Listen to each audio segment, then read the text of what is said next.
Hey, everybody. Welcome to the One Fun Guy podcast. Tonight, my guest is going to be Dani Marie. Dani, tell us a little about yourself, and we got a lot to discuss tonight. Yes, thank you so much for having me again. I am Dani Marie. I'm based in the Pacific Northwest. I am a millennial mom of two beautiful boys, and I'm just so happy and fortunate that I get to podcast full time. I coach clients, helping them learn how to launch, grow, and monetize their platforms while also being at home with my kiddos. We get to hang out on a day to day while I'm also messaging people and working remotely from home. So that's always fun. But ultimately, my audience are any people, persons, businesses that want to again launch, monetize, and grow their platforms. And I've been doing that since the pandemic happened. A lot of us started during the pandemic.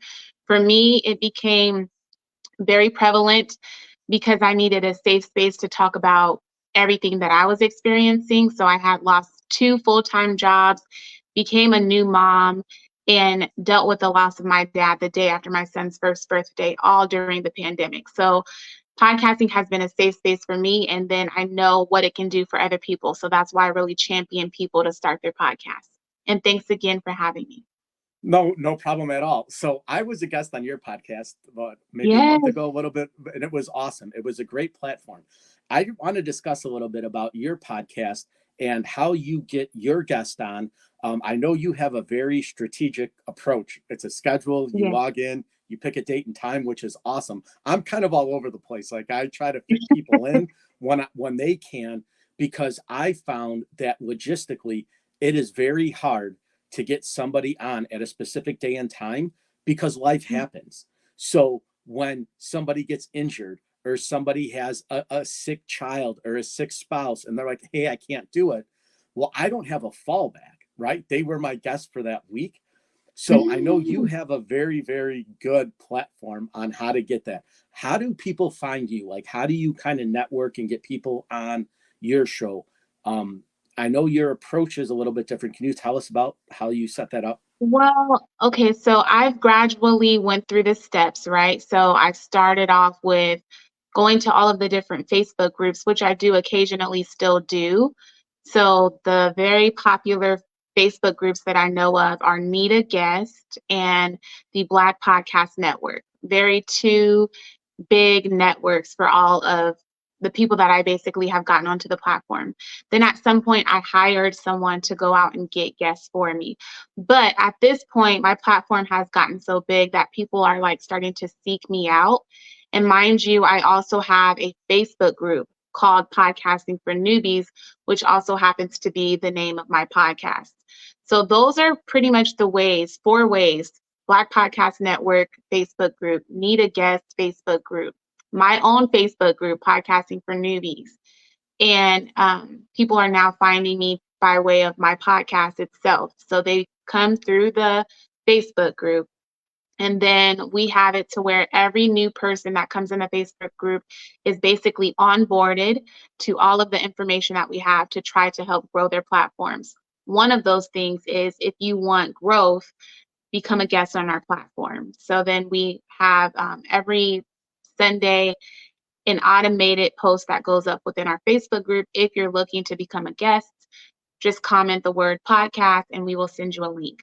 So it's really just funneling between those four. But again, now that my platform has kind of amassed this following, we really just have a lot of people who seek out our podcast.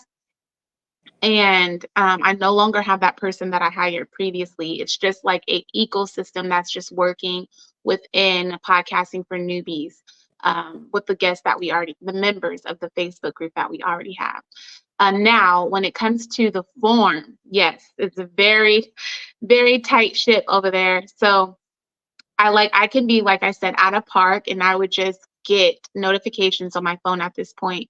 Either someone has purchased a podcast plan, someone has joined the group, or someone is looking to be a guest and they scheduled on my CRM tool, so customer relationship management tool. I personally use HoneyBook, and I can share that link with you after we're finished. But HoneyBook is my CRM, and I use that for all of my automation, all of my scheduling links, everything in one app to help me be on autopilot basically. And it's very minimal cost. So maybe $19.99 a month for everything that I have included. But yes, that's what I use to do an automation. That's what I use to build out my guest forms. And then there's a email sequence that everybody gets, whether you are coming on the platform as a guest or whether you're joining the Facebook group. That works for me. And hopefully that long-winded response answered your question. It did, because I found you on the Podcasting for Newbies because I thought that going to Facebook would be kind of an instrumental tool, and it ended up being that way for me. But I Yeah, joined every podcast group that I could think of. Like there were smart. probably hundreds of them, right?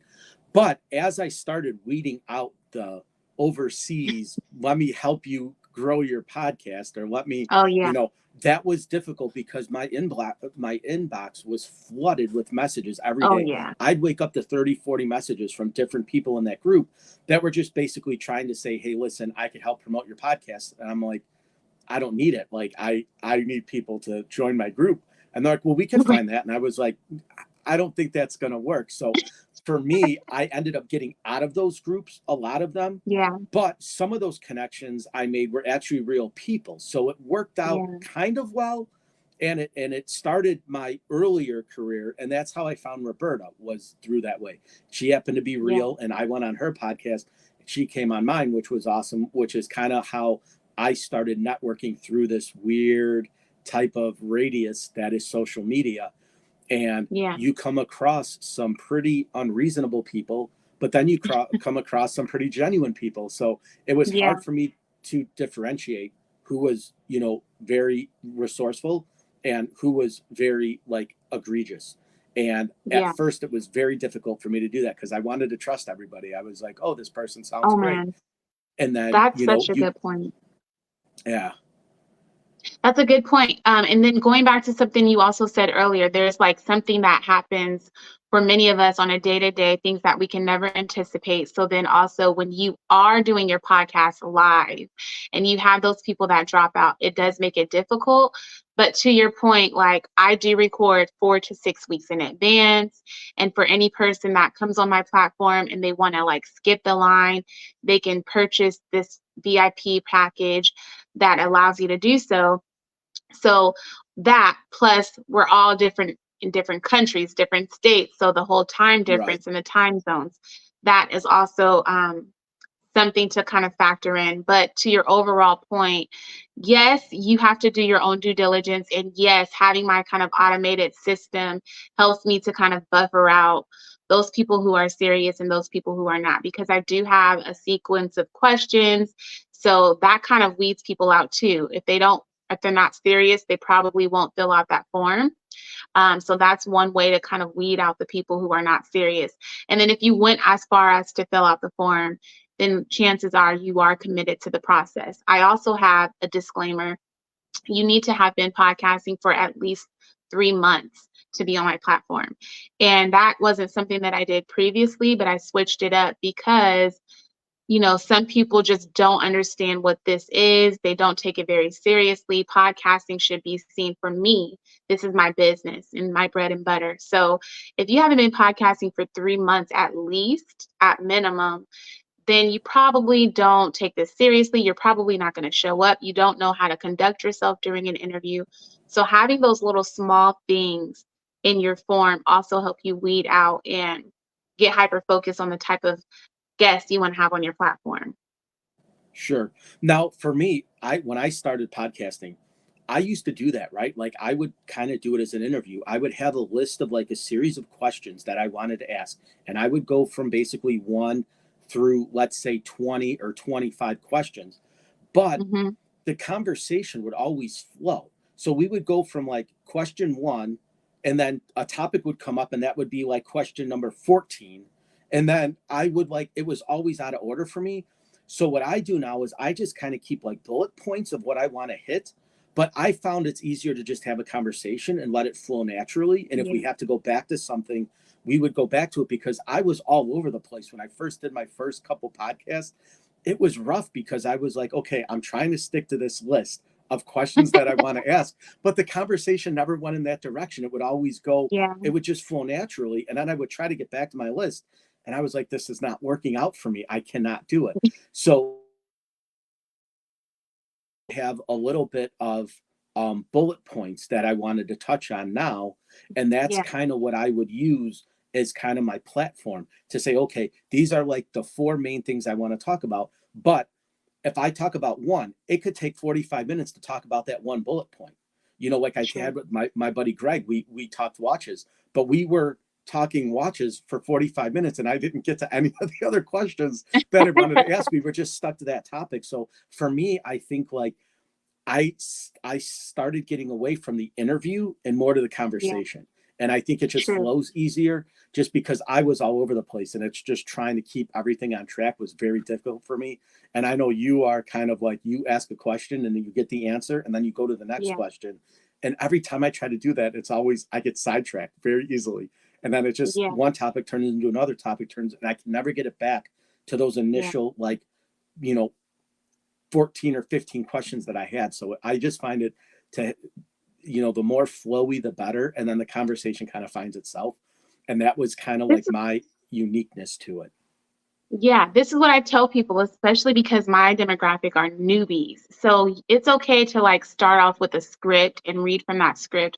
But I do also encourage people that once you feel comfortable to venture off the script. Now, what I will say is the questions that I have on my form are more like, give me your bio. What are the links to your podcast and your social media?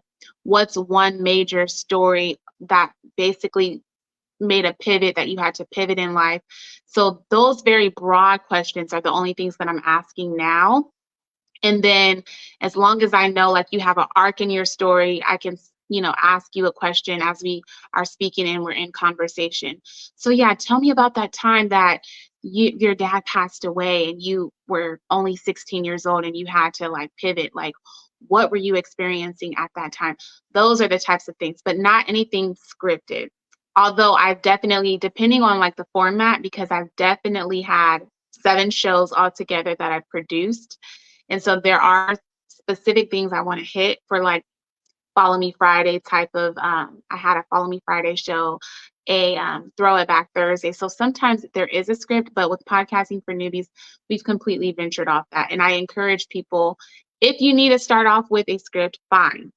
But after 3 months, scrap it because people are Yeah, going to start to take notice. You're talking like a robot, you don't feel comfortable, and that's going to be like a deterrent for a lot of people. So I totally echo what you just shared. Like trying to stick to those points and just be rigid in your whole process is not comfortable for anybody, neither you or your guests. sure. Absolutely. Now, I know you kind of use Spotify as your main platform because you do an audio podcast, which is awesome. I have not ventured to that yet. I do the kind of visual podcast and I put everything to YouTube. So all of my stuff lives there. But I found for me, with my YouTube following now that's growing in numbers, which is awesome, I put all my links in the description of my YouTube bio where you kind of put it on the platform that you're using. So, like when you promote your podcast, you put everybody's links in there. So it's kind of unique, but it's almost, it's so different, but it's almost the same. But I have not ventured into the um, strictly, voice over podcast. Mhm. The I video like ones that. seem to work better for me, but everybody says to get your stuff on Spotify and Apple Music because it's a much, wider audience. And I don't know. I tried Audio Boom and it just didn't work for me. I don't know. What platform do you use?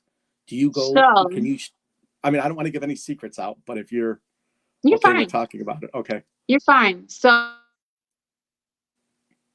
I started off with motivation. I'm sorry, I started off with a podcast with my mom, and that's where we started on YouTube.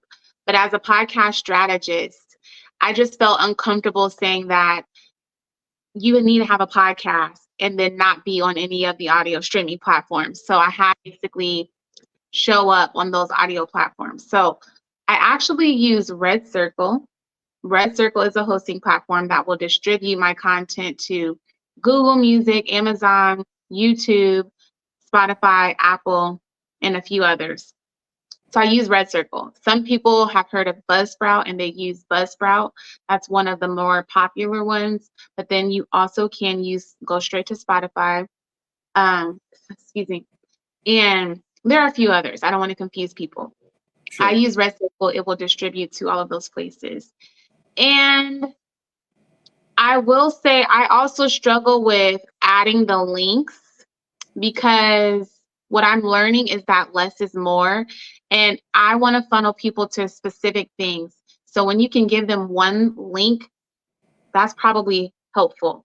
And depending on what your CTA is, mind you, this is like business for me. So call to action, what is the aim or the main objective of your podcast? Like, what do you want to push them to?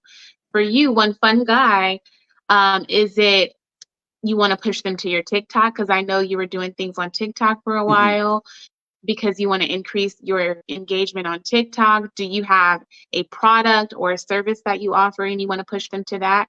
One link that will get them to where you want them to go as the final outcome is my suggestion. So I'm still playing with that concept because I do understand like you want to try to get them to all of the things, but realistically speaking, most people are not. They're not going to go click on your Instagram, your Facebook, your TikTok, all of those things. So one central location that you can get them to, preferably something that's going to help them help you retain that person. So if it's your freebie, if it's your website, if it's your Facebook group, in my case, just have one link if at all possible. Right.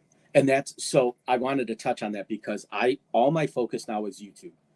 Everything lives in YouTube, but I found that TikTok is the best networking. It's easy to meet people on TikTok, to follow them and say, hey, I like your content. They reply back to you, thank you very much. I'll form just a small relationship with that person. And then what I'll do is over the course of maybe 4 or 5 days of them replying to my messages, then I'll ask them, hey, would you be a guest on my podcast? Would you consider that? And I get a lot of the responses that you don't want to interview me or talk to me. I'm a nobody. I don't have anything to offer. And then I turn the spin on it, but I'm like, but you have a story. Everybody's lived a life. You have experiences, you have life experiences, and they're like, oh, well, maybe I do.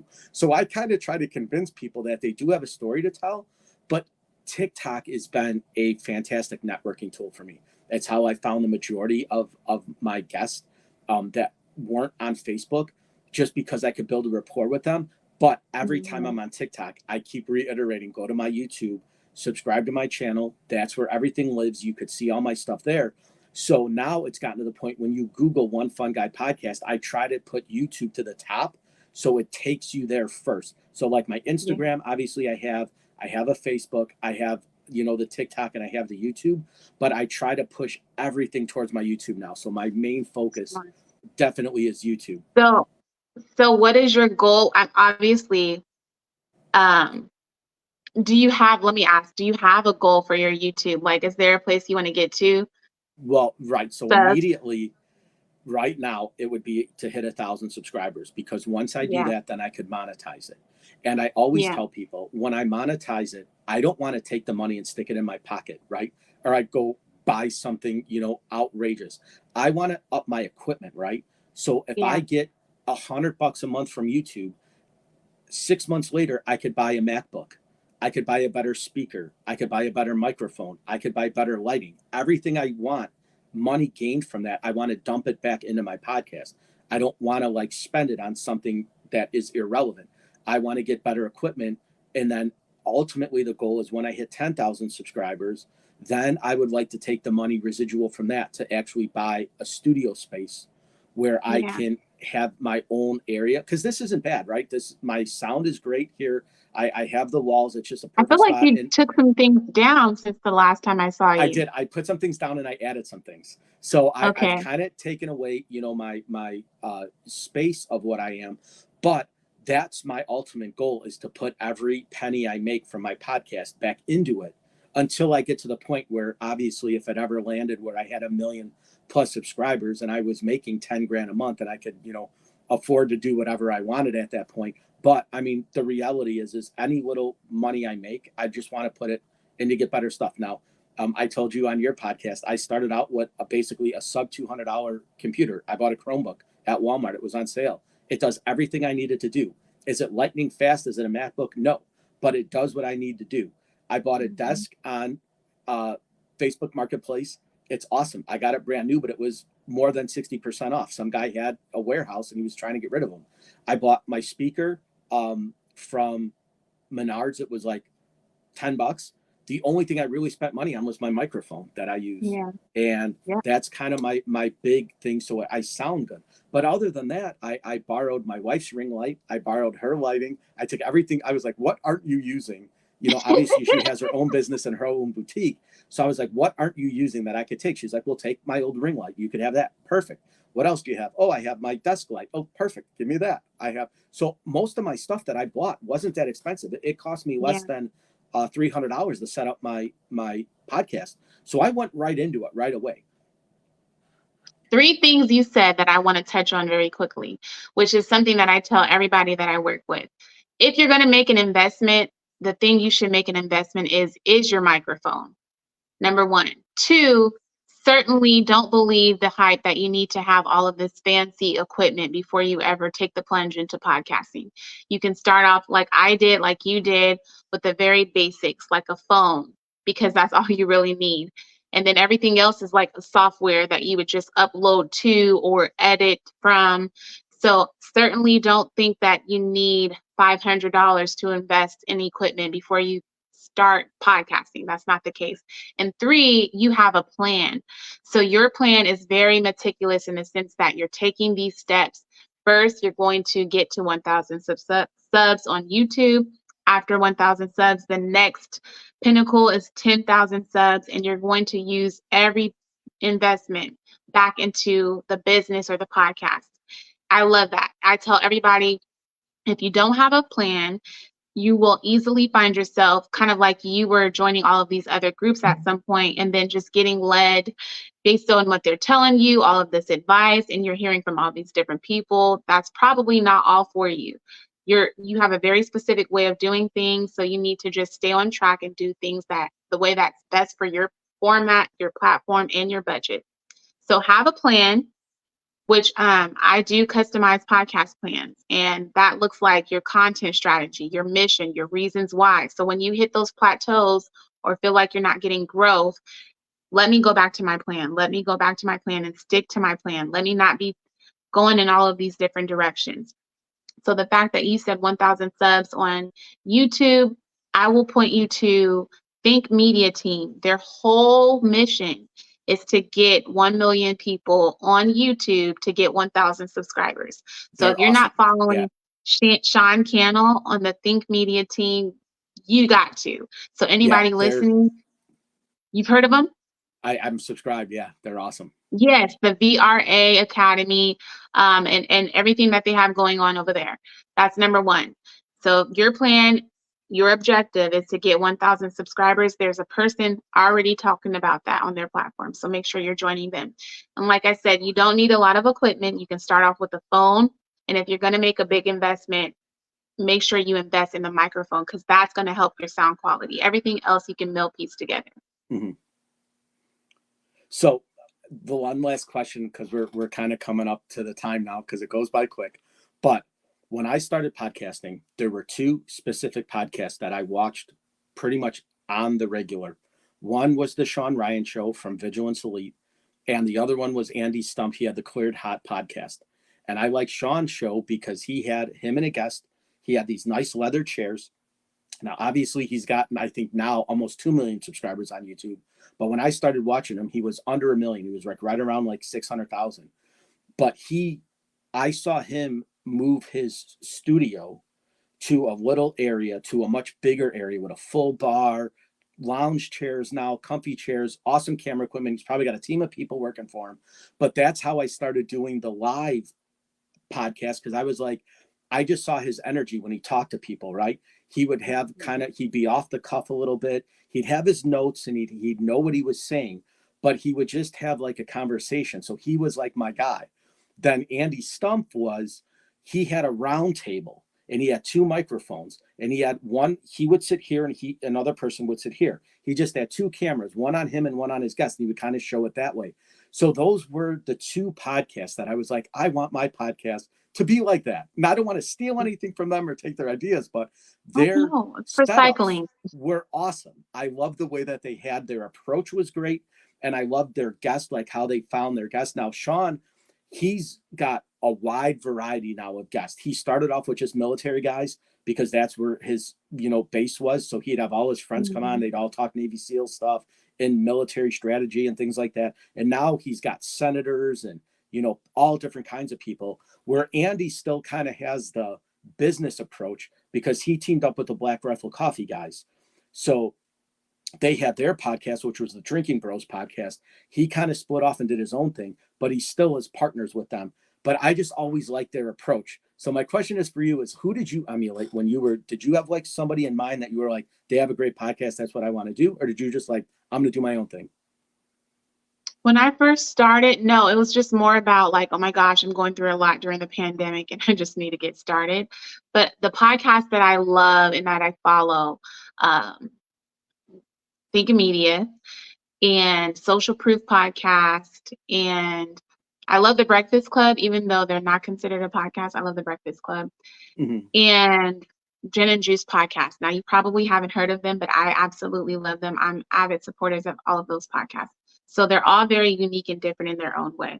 But for me, the pinnacle would just be similar to you, have my own podcast studio.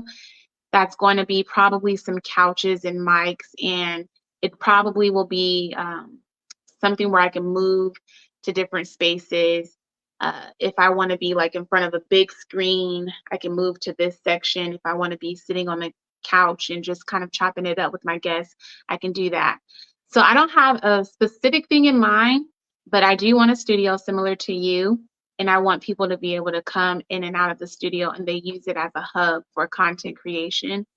And I just want it to be a fluid kind of feel and vibe, but no specific setup Right. in particular. Yeah. So I'm that way too. So obviously, once you hit that status, right, where you're making a plethora of money a month and you could Mhm. afford to fly your guest in and put them Yeah. in a hotel and like, so my only concern is that if I bought a studio setup, right, and I was like, oh, I got this great couch, I got these great chairs, but I can't get people into the studio, what would be the point of having that? I'm content with where I'm at now, where if I got a great studio setup, but I'm still going live with somebody over a platform instead of them being in the studio with me, it's kind of like, so that I'm always in my own head and I'm like, well, what if Yeah. I have You this need to great get out of studio your head. space? How do I get people there? Right. I don't want to do a awesome, have this great studio space, but I'm by myself, going over the internet with a guest, which I have no problem doing. I like that setup, but I'm just always like, well, I'd have to get people here. Right. How do I get Yeah. them in the seat across from me versus, because obviously everybody that I've had that's been in the studio with me, where I have my other chair over here and I bring them up here and I sit here, they've all been local. They're all my friends. So, my Hmm. buddy James came down from Milwaukee. Letitia came over. She actually lives in the town over. So they've all been Wow. kind of close. And I don't know how to get somebody from California or from Florida Right. to a studio where I can have them. And, it's easier going across, the platform doing something like this, which is what a lot of podcasters do. And I have no problem doing that, but I'm always like, if I get this great studio and I get this great space, how am I going to get them to me? Right. Before we wrap, I will say that two things: get out of your head. You Yeah. have already set it up. One Fun Guy is like, that's going to be a big name. It's a fun name. It's in the name. So people are going to be gravitating towards you. And once you get in this professional studio space, they're going to want to come. They're going to want to be a part of your community that you're curating. It's going to be a fun podcast, a fun platform, all things fun. So I'm confident that people will start to gravitate towards you. Once that happens, you'll just see the floodgates opening up. So I have no fear, all the confidence in you that you're going to get exactly what you are desiring. And I know it's going to come. Well, I appreciate that. Well, Dani, thanks for being an awesome guest. I'm sure I'll be Thank back on you. your show. I know for sure you'll be back Yes. on my show. We'll plan this out. When I post this video to YouTube, guys, I will have all her links put in the bio and everything she talked about She'll send me the stuff. I'll put it in the link in Yeah. the YouTube. It will live there forever. I'll have it up in Yeah. about an hour and a half when I edit the video and I put it up. Yeah. So Dani, thank you for being an awesome guest, and I'm sure I will see you Thank soon. you. All right. Take care, Thank you. everybody. Take care. Bye-bye.